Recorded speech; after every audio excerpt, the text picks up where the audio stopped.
Patrimoine. Salut sur vous.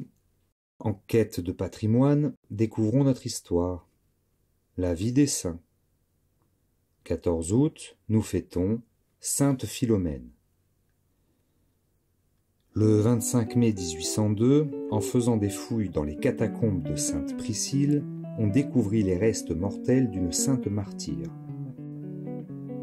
La pierre sépulcrale portait cette inscription: Philumena, pax tecum fiat. Philomène, la paix soit avec vous, ainsi soit-il. Ces reliques furent transférées solennellement à Moniano, dans le diocèse de Nol. Alors commença cette longue suite de miracles qui a fait appeler Sainte Philomène la thaumaturge du XIXe siècle. Il ne manquait plus que la connaissance des principaux traits de sa vie. Philomène y pourvut par des révélations qu'elle fit à 3 personnes éloignées et inconnues les unes des autres. Philomène naquit en Grèce, dont son père gouvernait une province. Ses parents, d'abord païens, l'avaient obtenue du ciel en récompense de leur conversion au christianisme. Ils l'appelèrent Philomène par allusion à la lumière de la foi dont elle avait été, pour ainsi dire, le fruit. Philomène, filia luminis, fille de la lumière. Ses parents l'emmenèrent à Rome dans un voyage que son père fut obligé de faire pour apaiser l'empereur Dioclétien irrité contre lui. L'empereur la vit et, épris de sa beauté, la demanda en mariage. Il ne rendrait ses bonnes grâces à son père qu'à cette condition.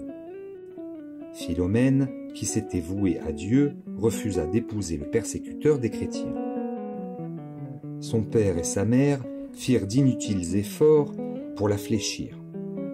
L'empereur la condamna d'abord à une dure prison qui dura 40 jours. Ensuite, par ordre de Dioclétien, elle fut dépouillée de ses vêtements, attachée à une colonne et flagellée, puis précipitée avec une ancre au cou dans le Tibre. Avec le secours des anges, elle surnagea. Percée par une grêle de flèches, elle guérit miraculeusement. Il fallut le tranchant du glaive pour la décapiter et achever son martyre. 14 août, vigile de l'Assomption de la Sainte Vierge Marie. Dans l'esprit de l'Église, la vigile est un jour de pénitence et de préparation sérieuse à la solennité qu'elle introduit. Entrons dans les sentiments de la Sainte Église qui se dispose, par l'abstinence et le jeûne de ce jour de vigile, à célébrer le triomphe de Marie.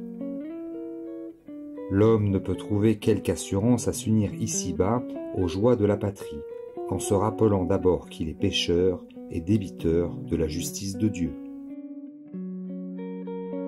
14 août, Saint Eusèbe, confesseur. Saint Eusèbe est mort vers 350 à Rome. Voici ce qu'en dit le martyrologue. Emprisonné à Rome pour la foi dans une chambre de sa propre maison, par ordre de l'empereur arien Constance II, le prêtre Eusèbe y persévéra 7 mois en oraison jusqu'à sa mort.